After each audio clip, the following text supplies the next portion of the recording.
Slaying Sunna, Abu Ishaq al-Shatibi's concept of Bida in al-Iʻtiṣām, McGill University, 1999, Montreal, Canada, A.S. Jahar. This is the conclusion of chapter 1. To demonstrate the dangers of bid'ah, Shatibi furnishes 6 proofs. The first and most important is Quranic evidence in the form of verses entailing whether certain muhkum or ambiguous mutashabih meanings. Censure, all Shatibi says, applies to those who neglect the muhkum in the Quran while upholding the mutashabih.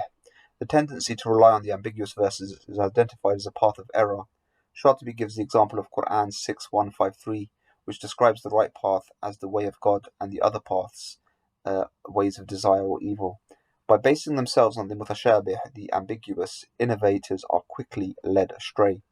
Secondly, Shatibi cites the prophetic Sunnah condemning innovation, which consists in fact in a single hadith reported by Aisha, the wife of the Prophet, who brings the innovation into our religion without any roots in our whoever brings innovation into our religion without any roots in our tradition is rejected. This hadith clearly indicates the Prophet's disapproval of those who base their interpretation on considerations which deviate from the Quran and Sunnah. Thirdly, Shatibi looks for evidence in the reports narrated by pious predecessors, as-Salaf as-Salih, the companions and their followers. In his view, the violence perpetrated by Bida on the Shari'iyah was unequivocal, an opinion he substantiates by referring to Abu Bakr and Umar ibn Khattab's severe condemnation of it. The latter, whom Shatibi often quotes, reminded Muslims to be aware of those who produced traditions which contradicted the Quran and the Sunnah.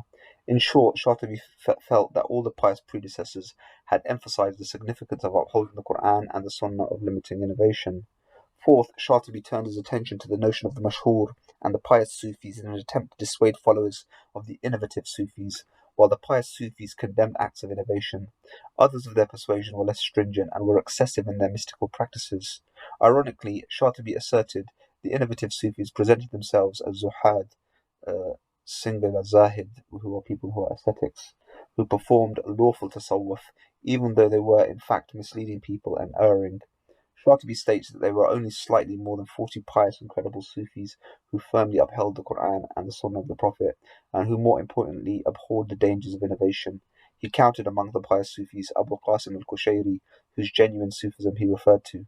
Although he was knowledgeable and pious Sufi, he did not consider himself above observing the law stipulated by the legalistic specialists. Thus, it was not from the pious Sufis Shatibi suffered a backlash, but from pseudo-Sufis. Fifth, Shatibi addresses to the innovators the habitual elevation of reason over text. Though reason is an important part of the legal process, it should function in consonance with the taxonomy of legal rules. Otherwise, reason will lead to the flourishing of unlawful innovations which are based neither on lawful foundation nor in the Quran and Sunnah. Unlike those who insist that the rejection stems from the innovator's speculation on the Shari'iyah, Shatibi goes further and tries to demonstrate the actual harm done to the sacred law. The most significant examples are interpretations of usul or furu which have no foundation in the Quran or the Sunnah.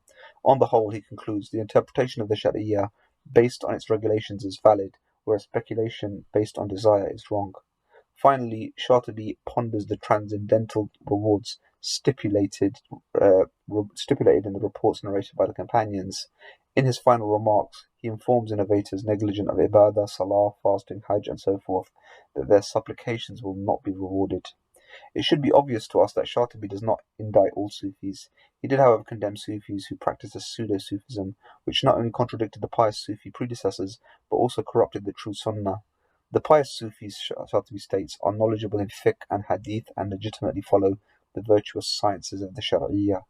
Describing the situation in Andalusia specifically, Shatibi implicitly states that ritual practices alien to the Sunnah of the Prophet or lawful customs were common. The local population regularly engaged in ritual practices which sometimes transgressed the limits of the Shari'iyah and followed jurists or Sufis who deviated from the practice of the Prophet and his companions. Shatibi gives one example of this when he points to the habitual dhikr recitations after prayer or at a set evening location.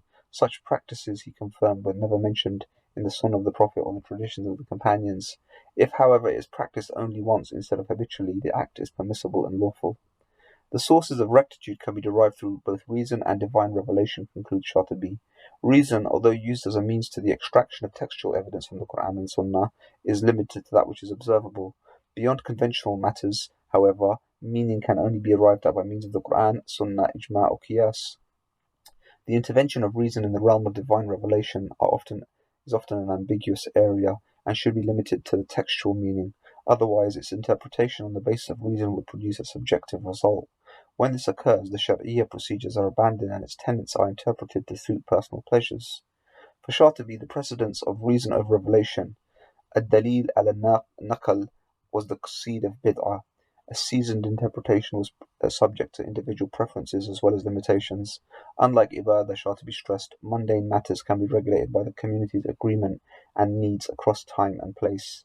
Our analysis shows that in Shatibi's time, Islamic law had far from failed to meet the needs and challenges of socio-economic change in the 8th, 14th century Andalusia. On the contrary, his works merely revealed a paradox in the attitude displayed by contemporary Sufis and jurists who on the one hand demanded respect for the law to an undue degree, and those who were too lenient in their approach to the Shari'iyya. Stay tuned for chapter 2 and many more parts.